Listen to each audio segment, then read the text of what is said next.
अस्सलामु अलैकुम वरहमतुल्लाहि वबरकातुहू। वालेकुम अस्सलाम वरहमतुल्लाहि वबरकातुहू। सर, बहुत सारे लोग कॉल्स करते हैं और ये सवाल करते हैं कि मसाने में पथरी है, पित्ते में पथरी है, गुर्दे में पथरी है। जी तो क्या आप हमें बताएंगे कि इन पथरियों के असबाब क्या हैं और तिब्बे नबवी की रोशनी में इसका इलाज कैसे मुमकिन है? शुक्रिया। अल्हम्दुलिल्लाहि रब्बिल आलमीन वस्सलातु वस्सलामु अला सय्यिदिल अशरफिल अंबिया वल मुरसलीन, अम्मा बाद। सबसे पहले तो हमें ये जानना चाहिए कि ये पथरियाँ बनती क्यों हैं। पथरी चाहे पित्ते में हो, पथरी चाहे गुर्दे में हो, पथरियाँ चाहे मसाने में हो, ये बनती क्यों हैं। इसकी सबसे बड़ी वजह, मेरे मोहतरम भाइयों और बहनों, जब हमारे जिस्म में ऐसी चीज़ें दाखिल होती हैं जो जिस्म का हिस्सा नहीं है, जो जिस्म का हिस्सा नहीं है, जो जिस्म का जुज़ नहीं है, जो हमारी बॉडी नहीं है, ये हमारे जिस्म में जाके पथरियाँ बनाती हैं। अब ये चीज़ें हमारे जिस्म में आती कहाँ से हैं? इसके दो सोर्स हैं, हमारा खाना और हमारा पीना। जो हम खाएंगे और जो हम पिएंगे, यही हमारे बदन में इन पथरियों का सबब बनेगी। और मैं अक्सर एक बात अपने नाज़रीन को बताया करता हूँ कि हकीम लुकमान ने एक जुमले में पूरी कायनात की बीमारियों का इलाज बताया था कि बीमारी सिर्फ़ एक है और वह है फितरत से हट जाना। और इलाज क्या है? वापस फितरत पे लौट आना। अब जो चीज़ें हमारे बदन में खाने और पीने की सूरत में जा रही हैं और वो हमारे जिस्म का जुज़ नहीं है, वो पथरियाँ बनाएंगी। अब वो कौन कौन सी चीज़ें हो सकती हैं? तो सबसे ज़्यादा जो चीज़ें पथरियाँ बनाती हैं मेरे मोहतरम भाइयों और बहनों, वो हैं आपके खाने। कौन से खाने? वो खाने जो केमिकल से बने हैं। आपके फास्ट फूड, आपके जंक फूड, आपके फ्रोज़न फूड, आपके आर्टिफिशियल फूड, आपके सारे के सारे केमिकल वाले फूड। जो प्रोसेस फूड हैं उनमें केमिकल्स ऐड किए गए हैं और ये केमिकल्स जब आपकी बॉडी में जाएंगे तो यही पथरियाँ बनाएंगे। इसके बाद खाने में जो आप लोग कुकिंग ऑयल यूज़ करते हो, ये आपके जिस्म में जाके चिपकता है। बिल्कुल उसी तरह अपने किचन में जाओ, दीवार पे हाथ फेरो, हाथ पे क्या आएगा? बहुत सारे लोग कहते हैं भाई साहब ये तो डस्ट भी होती है। एग्जॉस्ट फैन पे देखो, चलो यहाँ पे तो मान लिया एग्जॉस्ट फैन में भी डस्ट है, दीवार पे भी डस्ट है। कभी जहाँ बर्तन धोते हो सिंक के पाइप को, ड्रेन के पाइप को उतारो, उसको काटो और उसको देखो उसके अंदर क्या जमा हुआ है। यहाँ तो डस्ट नहीं है, यहाँ तो पानी है।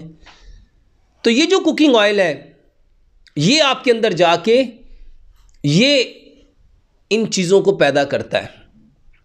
इसके साथ साथ ये जो चीनी आप लोग खाते हैं, चीनी के अंदर लाइम है, चूना। ये चूना क्या है? ये जो वाइट वॉश। अब ये गन्ने का रस डार्क ग्रीन था, इसको वाइट करने के लिए जो इसमें आप चूना डाला जाता है, ये स्टोन पैदा करता है। अब ये जो हम सॉल्ट यूज़ करते हैं, अब जब उसको पत्थर वाले नमक को जब चक्की में डाला जाता है तो कुछ तो सॉल्ट होता है, लेकिन उसमें कुछ ऐसे पत्थर भी पीस दिए जाते हैं जो नमक नहीं होते। मेरे मोहतरम भाइयों, इसकी वजह से पथरियाँ बनती हैं। इसके अलावा मेरे मोहतरम भाइयों, वो बर्तन जो घिसते हैं, चाहे वो सिल्वर हो, चाहे वो नॉन स्टिक हो और चाहे वो टेफलॉन हो। अब टेफलॉन क्या है? ये जो काफ़ी सारे केमिकल्स को मिला के एक कम्बिनेशन तैयार किया गया टेफलॉन का, ये जब टूटता है तो ये पथरियाँ बनाता है। मेरे मोहतरम भाइयों और बहनों, ऐसे सॉफ्ट ड्रिंक्स, ऐसे एनर्जी ड्रिंक्स, ऐसे कार्बोनेटेड ड्रिंक्स जो हम पीते हैं, उसका नाम चाहे आप XYZ कुछ रख दो, ये सारे soft drink, energy drink, carbonated drinks, ये आपकी बॉडी में ये केमिकल है, ये आपकी बॉडियों में ये स्टोन्स पैदा करते हैं, ये पथरियाँ पैदा करते हैं। इसके अलावा अनगिनत बीमारियों का ये सबब है। इसके अलावा मेरे मोहतरम भाई और बहनों, बहुत सारी ऐसी चीज़ें जो हमारे माशरे में आज ग़िज़ा के तौर पे इस्तेमाल हो रही हैं, हालांकि वो ग़िज़ा नहीं है, वो ग़िज़ाएँ नहीं हैं। लोग शराब पी रहे हैं, लोग स्मोकिंग कर रहे हैं, लोग शीशा पी रहे हैं, लोग हेरोइन पी रहे हैं, लोग कोकीन ले रहे हैं, लोग चरस पी रहे हैं। ये वो चीज़ें हैं जो आपको बीमार करती हैं, आपके अंदर स्टोन्स पैदा करती हैं। मेरे मोहतरम भाई और बहनों, इसके बारे में जो कुरान और हदीस ने सबसे बेहतरीन चीज़ बताई, प्यारे पैगंबर जनाब मोहम्मद सल्लल्लाहु अलैहि वसल्लम ने, ये कलवंजी और मेथी दाने का पानी बेहतरीन इलाज है। 100 ग्राम कलवंजी लो, 100 ग्राम मेथी दाना लो, दोनों को मिक्स कर लो। और मैं अक्सर लोगों को कहता हूँ 5 गिलास पानी लो, इसमें 3 चाय के चम्मच कलवंजी मेथी दाने के डालो, इसमें 3 बड़े साइज़ के लेमन निचोड़ो, 3 चम्मच उसमें गुड़ मिलाओ। अगर शुगर है तो फिर गुड़ ना मिलाओ। इसको इतना पकाओ 5 गिलास पानी 4 गिलास रह जाए। 1.25 गिलास सुबह, 1.25 दोपहर, 1.25 शाम, खाने से आधा घंटा पहले लो। पथरियों के लिए इस 1.25 गिलास पानी के अंदर 1 चम्मच सेब का सिरका डालो, एप्पल सीडर विनेगर, 1 चम्मच उसमें आप जैतून का तेल मिलाओ और 1 चम्मच उसमें शहद मिलाओ। इसको नीम गर्म हालत में 1 गिलास सुबह, 1 दोपहर, 1 शाम, पथरियों का बेहतरीन इलाज। इसके साथ साथ मेरे मोहतरम भाई और बहनों, पथरियों का बेहतरीन इलाज खरबूजा है। ये खरबूजा पथरियाँ तोड़ता है। पूरा एक खरबूजा लो, पूरा खरबूजा छिलके समेत उसको आप ग्राइंडर में डाल दो, उसको धो और उसको शेक कर लो। बेहतरीन इलाज है। खरबूजे का छिलका भी, खरबूजे के बीज भी, खरबूजे का गुद्दा भी बेहतरीन इलाज है। इसके साथ साथ मेरे मोहतरम भाइयों, मूली पथरियों को बहुत ज़बरदस्त तोड़ती है। अपनी सलाद में मूली का बकसरत इस्तेमाल।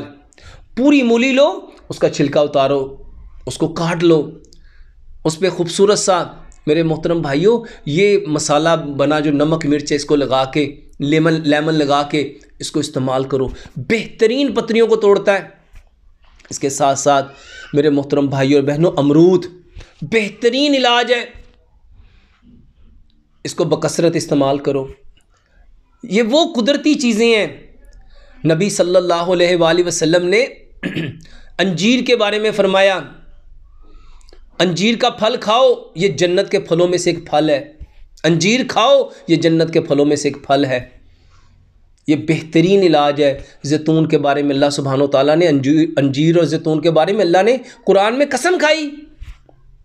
ये बेहतरीन मेरे मोहतरम भाई और बहनों, ये पथरियों को तोड़ता है, पथरियों को निकालता है।